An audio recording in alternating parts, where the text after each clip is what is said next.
Hello everybody, Lewis with Tactical Response. I'm here with Matt Mallory.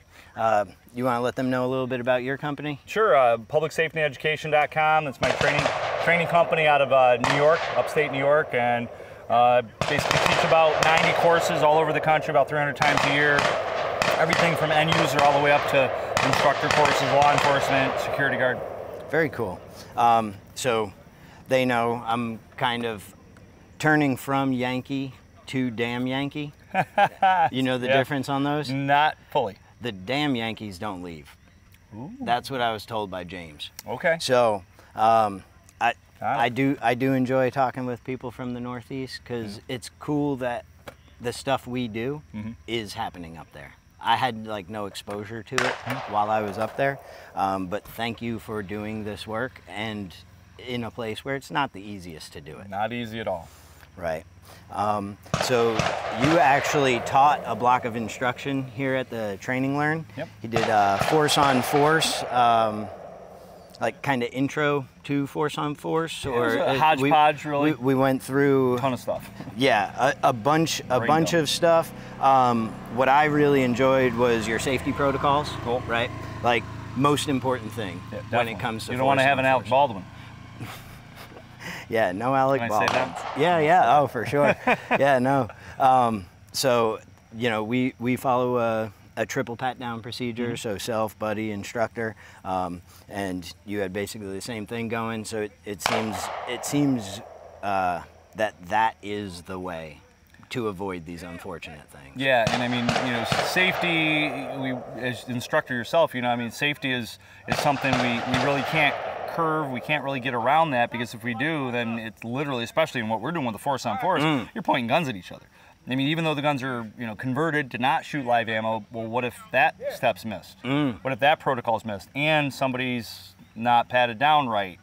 I mean, that you know, double whammy in that case. Yeah, that knife you forgot you started carrying, like that one that you just bought and stuck in that other pocket, like it may not even be you that uses it, right? But if it's there, it's unacceptable. You know, I mean, and for people out there, like if somebody comes up and startles you, depending on levels of training and it happening to you in the past, we have a response to that, right? Or you're on the golf course. I don't play golf because I create too many divots. But, you know, if you're on the golf course and you hear somebody say 4, if you're on the golf course, you typically know, right? You're like, whoa, where's that coming from? You're blocking your engine to make sure it doesn't get shut off. You know, so definitely in the sense of safety and just being mindful of those aspects of self-defense, and specifically the force on force stuff, because we're literally negating safety rules. Yeah. We've got loaded guns with non-lethal training ammunition, but they're loaded. Right. We're pointing them at another human being. We're putting our finger on the trigger and deploying rounds into air. Like, send it. So if not protocols, that's like what you don't do unless there's a bad guy in front of you. So to get that ability without being in a real gunfight, that's the only way to do it, right? Yeah. Force on force. Yeah. And something I'm definitely interested in, and I'd like to see in the comment sections, you guys let us know, is being certified in this stuff.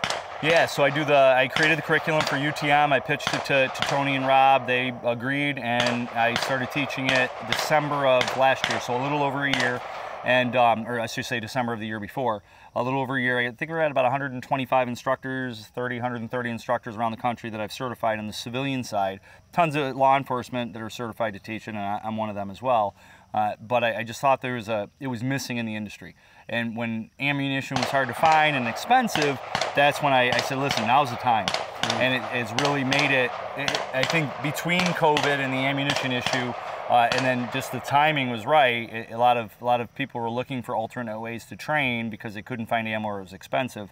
And you know, this is not only a great way to train to bring you up to that next level from paper and steel and more realistic, but it also is a good way to do it when ammunition's hard to find and, you know, scarce. Yeah, and I would love to get him to come down to Camden. Love to. Right, and certify us.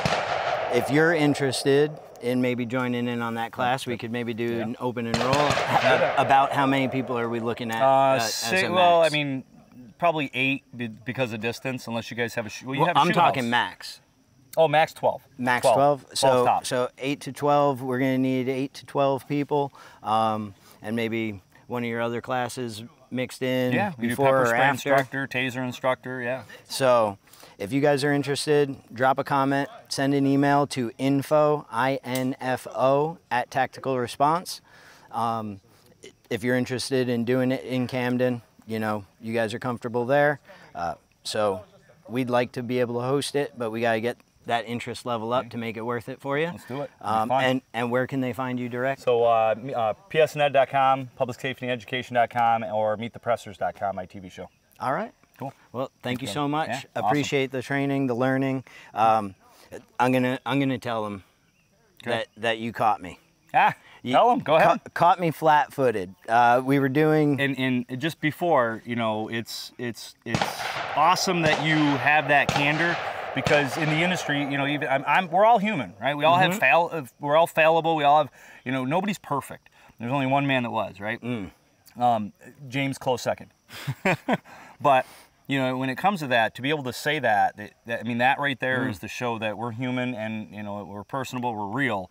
So don't let, like, oh, I'm worried about being embarrassed. Who cares? I'm not that, you know, I'm not that. I didn't go, oh, you suck. No, because I can suck just as bad the next turn around. The only difference is that, you know, we're enough to know I got to get better. There's always room for improvement. So I'm sorry to go ahead.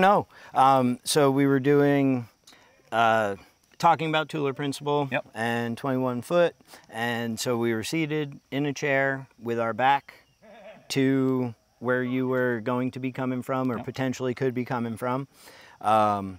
And on our sense of, am I giving too much away out of what you teach? No, because I can mix it up. So out of, when we got a sense that we were being approached, we were allowed to stand up from the chair and orient, right? And try and observe what was going on. Acquire, identify, and isolate. Yep. So as I turn around, again, after kind of talking Tooler principles, I'm expecting some kind of contact weapon, right? Knife, like knife, hammer. You had that taser knife out earlier. Yeah, I did. So I was love that. I was getting ready for potentially meeting that thing, but he had simulated bomb. A couple, what looked to be about 8 sticks. With a little timer, some kind of device. Holding in my hand. Just holding it and walking towards me, and instant. How do you react to that? You did good. I mean, you backed up. You're like, oh, you backed up. Yeah, but like, you gotta process that. Yeah. Now I'm trying to look for your other hand. Do you have a dead man switch? Like what? It was a curveball, man. I really appreciated it. So awesome guy to train with. Definitely do it. If you guys are up in that Northeast area, like, do it. Like, get in contact with him, take one of his classes, like, better yourself. Thank you. Appreciate it. All right? And remember, your responsibility to be ready for the fight never ends.